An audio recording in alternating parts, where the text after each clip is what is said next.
We've seen over the history of sports, dynasties, championship teams, and great players rise to stardom and achieve a level of greatness never before seen by the masses. We've also seen those same great dynasties, championship teams, and historically great players fall off the mountain or have their proverbial stranglehold as the best wither away for a more young, hungry, dominant version of themselves. As a fan of the game, I feel there's no other team that supports this sentiment right now more than the Warriors. With the Warriors being one of the only constants in the NBA over the past decade, from being a team on the rise, moving up through the ranks, to winning their first championship and proving to critics that a jump shooting team could win it all, to becoming a super team and being so dominant that other fan bases just felt the need to turn the TV off and not watch anymore, to finally mentally and physically breaking down over time, to finally coming back and reloading and climbing back to the top of the mountain once again and winning another title, to hitting what most critics and fans would say is the end of the road for them as a dynasty. With Steph Curry still playing at an elite level, I think the clock is ticking in my opinion on whether or not the Warriors can reload around their current nucleus of championship players, or maybe, just maybe, it's time to cut bait on some of their aging and declining stars to bring in some quality reserve players to put around the last stage of Steph Curry's prime. Now, as a basketball fan, it's never fun to watch your favorite basketball player age or overwork themselves before your very eyes. I had the liberty of going through that watching my favorite player, Kobe Bryant, waste the last years of his prime carrying a Dwight Howard with back issues and an old past your prime version of Steve Nash. Seeing him basically put everything on his shoulders and negate D'Antoni's system after believing it wasn't working, and basically running himself into the ground, averaging the most minutes in the past 6 years of his career at 38.6 minutes a game, always infuriated me because as a fan, I always seen the writing on the wall. I will say he was playing some of the best basketball of his entire career on a mental level, in my opinion, as even the New York Times stated at the time that his playoff push play was some of the finest work of his entire career. But with him also playing 40 minutes a game in 7 consecutive games guarding the best point guard on the opposing team, obviously didn't help matters at all, as it would mark the end of his career, at least on an elite level, as he would go on to tear his Achilles tendon against the Warriors, essentially on a routine play that he's done a million times before.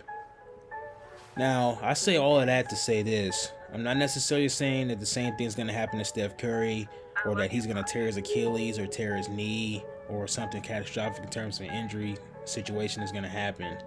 But in my opinion, it should serve as an example of what happens when you push too hard with so many miles on your body and basically run the risk of destroying the rest of your career trying to continue the legacy of a winning culture that Steph Curry's been able to build over the past decade. Now, diving really deep into it, it's very clear that the Warriors organization still believe that they can win with the current roster nucleus that they have with Curry, Klay, Draymond, Wiggins, and Looney.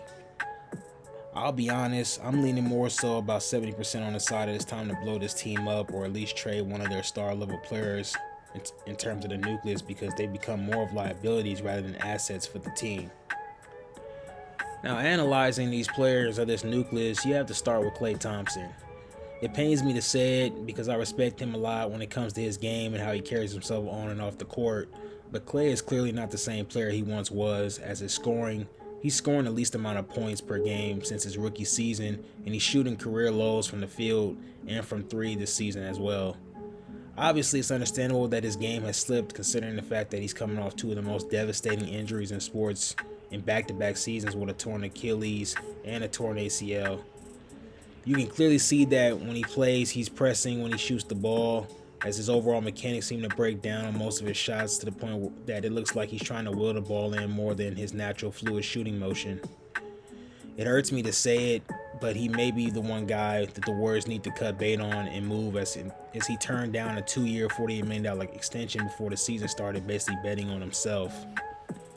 Another player that you have to look at and scratch your head at is Andrew Wiggins. Here's a guy who's shown the ability to be a third option on a championship team and has also proven to be a really good two-way player in the NBA.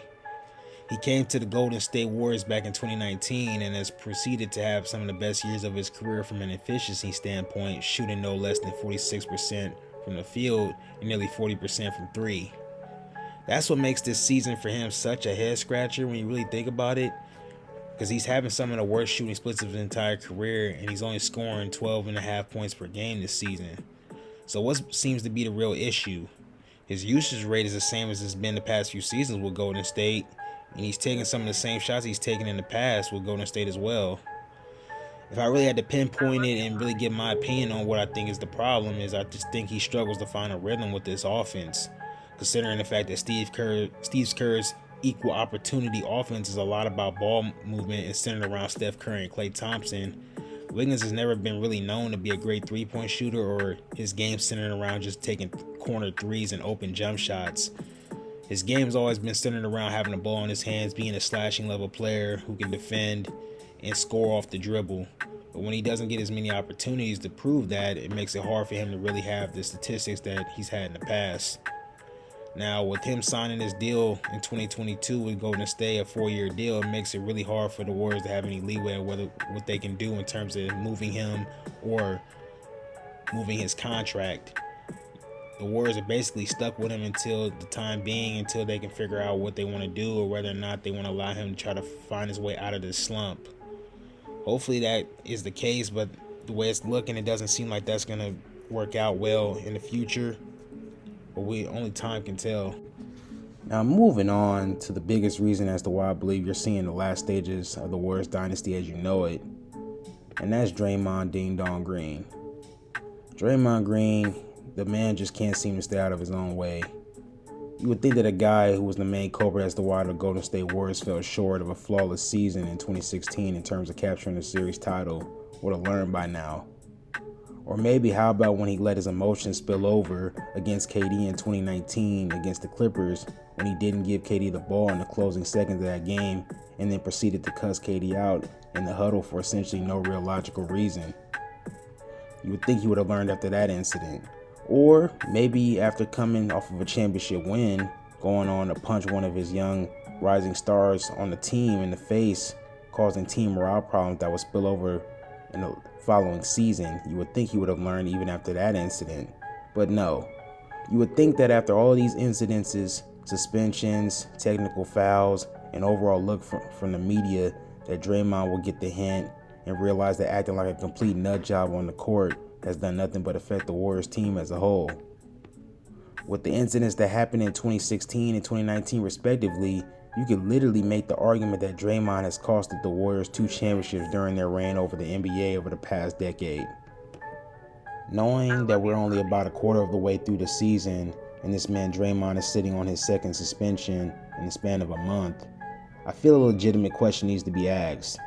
Is this man really worth it anymore?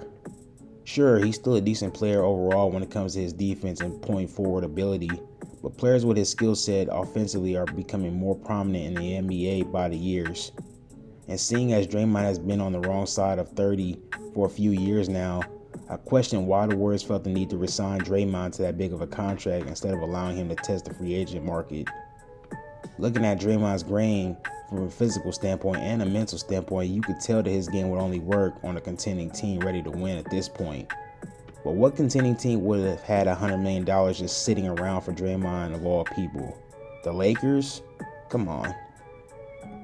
And with the Warriors paying him along with Wiggins and taking on CP3's ginormous contract, they basically given away any true leverage that they had, and now they're pretty much stuck with these guys until the foreseeable future.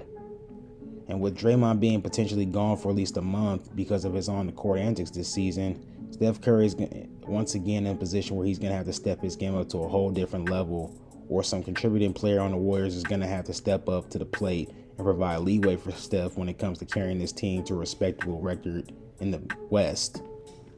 Honestly, as a fan of the team, I wouldn't mind seeing the Warriors finally saying enough is enough with Draymond and they trade his ass to a bad team, as he has been nothing but a thorn in the Warriors' side for long enough. Now, really looking at this from the perspective of Steph Curry, with Curry being about 35 years old with about 3 years left on his deal to run until the 2025-2026 season, the clock is ticking on the last semblance of his basketball prime. He's come to a crossroads in his career where he has to make a huge decision about how he wants the rest of his career to play out. I feel there's 2 different roads he could take until he retires. One is he follows the Tim Duncan route and rides the rest of his career out with the team that drafted him and the fans of the city that love him.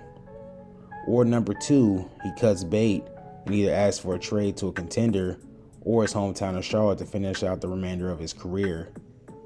It would be, as a big fan of Curry, would be highly entertaining to see him choose the latter. But using common sense, the odds of that happening are very slim and pretty much slim to none, as I expect him to take option 1, as it's just ingrained in his psyche as a player and as a human being. It'll definitely be interesting to see what moves Mike Dunleavy makes before the trade deadline, if he makes any at all, knowing that the Warriors have the worst cap situation in the entire league right now, which makes it very hard for them to make any real moves that'll help the team. Whatever happens, it should be fun to talk about, see things play out over the next few months. Can Steph Curry and the Warriors pull out another rabbit out of the hat and somehow win another championship? Or is the Warriors dynasty finally dead and buried for good? Only time will tell. Thank you all for watching, as always. Until we meet again.